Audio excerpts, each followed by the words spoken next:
வணக்கம் எனதருமை தமிழ் சொந்தங்களே. பரபரப்பாக பேசிக்கொண்டிருந்த எதிர்பார்த்து கொண்டிருந்த தமிழக சட்டமன்ற தேர்தல் 2026 நல்லபடியாக முடிஞ்சிச்சு. வர்ற 4ஆம் தேதி ரிசல்ட்டுக்காக எல்லாரும் வெயிட்டிங். இந்த தேர்தலில் பல விஷயங்கள் எதிர்பாராமல் வித்தியாசமாக நடந்திருக்கு. உதாரணத்துக்கு டிவிகே தலைவர் விஜய் அவர்கள்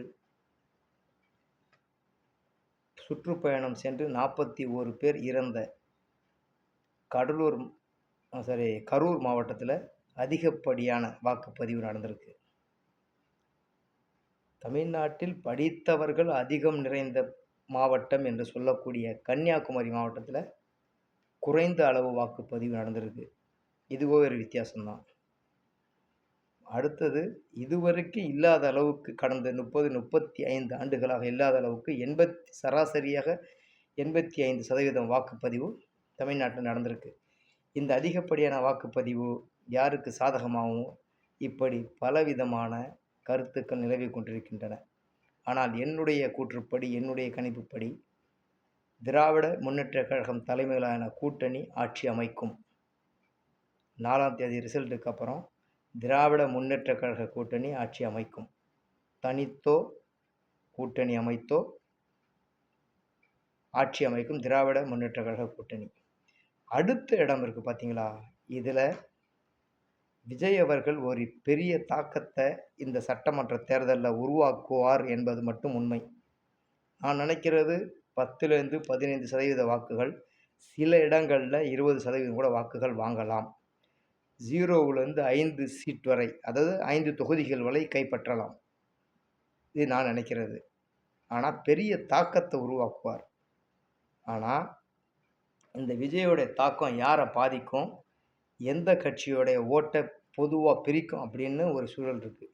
அதே நேரத்தில் நாம் தமிழர் சென்ற தேர்தலில் 8% வாக்கு வாங்கிருந்துச்சுன்னா இந்த நேரம் அந்த வாக்கு சதவீதம் குறையும். 5லிருந்து 7% வரும், குறையும் வாக்கு சதவீதம். இதில் கவனிக்க வேண்டிய விஷயம், எப்போவுமே அகில இந்திய அளவு தேர்தல் நடந்துச்சுன்னா தேர்தல் முடிவுகளுக்கு பிறகு இந்த எம்எல்ஏக்களை விலை பேசுகிறதுல பாஜக ஒரு சிறந்த நம்பர் 1 கட்சி. குதிரை பேரம் பேசி எம்எல்ஏக்களை விலைக்கு வாங்குவது. திமுக எம்எல்ஏக்கள் விலைக்கு போக போகிறது இல்லை. ஆனால் புதிதாக தேர்ந்தெடுக்கப்படக்கூடிய தாவேகா எம்எல்ஏக்களை ஈஸியாக அவர்கள் விலை பேசுவார்கள். எந்த சூழ்நிலையாலும் எது செய்தாவது ஆட்சியை பிடிக்க வேண்டும் என்பதற்காக பாஜக அந்த முயற்சியை எடுக்கும். இந்த தேர்தலுக்கு பிறகு பாஜகவுடன் கூட்டணி வைத்த பல கட்சிகள் காணாமல் போகும் என்பது நிதர்சனமான உண்மை.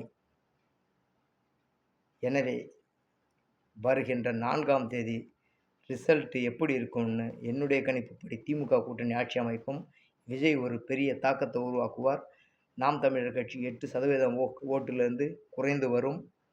தேர்தலுக்கு பிறகு பாஜக எம்எல்ஏக்களை விலை பேச பலவிதமான முயற்சிகள் எடுக்கும். அதில் சிக்கி ஏதாவது ஒருவேளை தொங்கு சட்டமன்றம் அமைந்தால் அதில் சிக்கி புதிய எம்எல்ஏக்கள் விலை போய்விடக்கூடாது. மக்கள் உங்களை நம்பி வாக்களித்திருக்கிறார்கள் என்று கூறுகிறேன். நன்றி, வணக்கம்.